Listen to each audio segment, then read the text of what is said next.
trying to show you here is this screw I was talking about last night. Tighten that up a bit more, stick over a little bit quicker.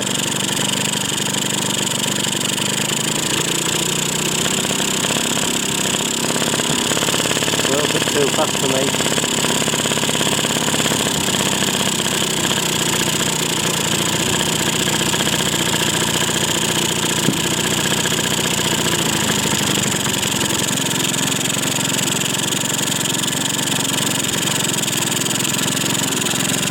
And I would suggest that was somewhere near right. Maybe turn that up a little bit from there to compensate for the air filter as well.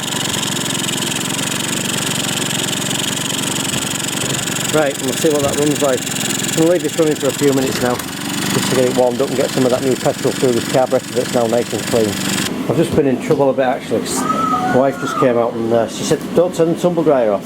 So I turned it off to film something. It was about an hour ago. She's just come out to put it all away again, and it's obviously it's all still wet. So yeah, anyway, I've got some bits cooking in there, but I've got the seat back on the bike, and what I need to do now, which is a real pain, is put this air filter back on it so I can actually ride it and get a setting on the carburetor. I don't really want to put all the panels back on, so if I put these side panels on, I can't get down the back of here to do the settings. Give us a pass.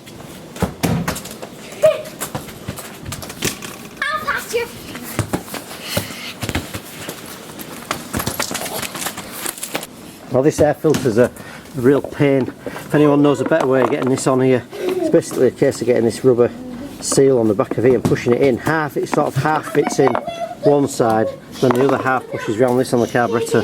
But getting it on and off is a real pain. Making sure that it's actually seated right around here is a real pain as well. What I normally do is boil some water up and soften this up a bit.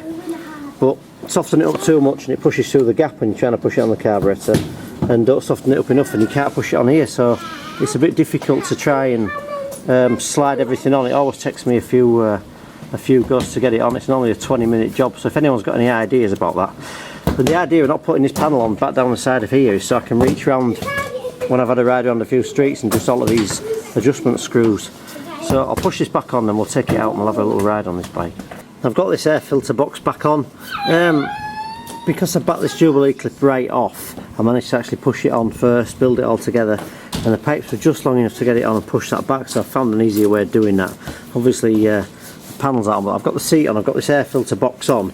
But what I noticed before I did it all, the reason I redid all the carburetor with all the pipes was, I noticed when I turned it off that actually under here, not sure if you can see under there, looks nice and dry now, but there was a small leak.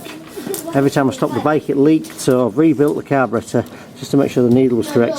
And as you saw the gasket in that ultrasonic cleaner, it's an old one, so I've made sure I've tightened these right up.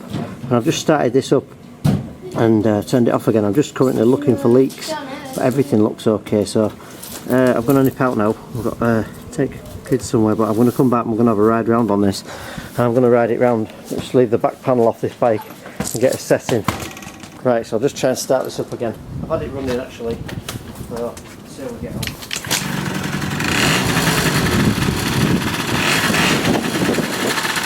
So I've got the air filter back on, and I've had to turn this tick over up a bit as well, just so it won't stalling all the time.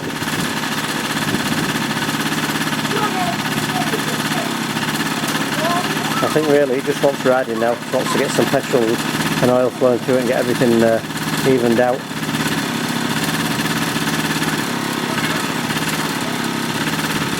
You see here, without that panel on the side I can get in and adjust these once I've been riding it.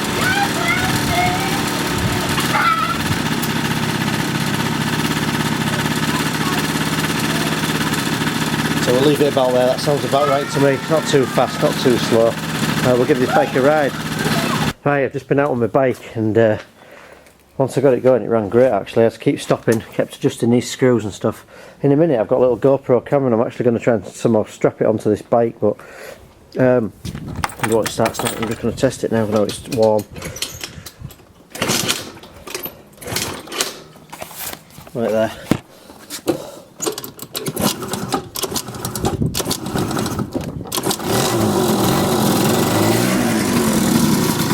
Yeah, I had to open the throttle up exactly the same as I used to do. When it's warm I have to open the throttle up and then kick it off. And I've got the tick over set nice, now it's warmed up. But I'll try and get my GoPro camera. I'll put it on the front. So I've not really resolved these cold starting problems yet as such, but I know everything's clean and tidy. The only thing I can think to do obviously is put another plug in as well. I can do that, and I can get another choke, and I could even buy another carburetor if I wanted. But it's a bit of a yearly maintenance thing I like to do anyway, do with the carburetor. But yeah, I'm going to try and say I've got a little GoPro. I'm going to go and get it from upstairs. I'm going to try and stick it on here and we'll go for a little ride around.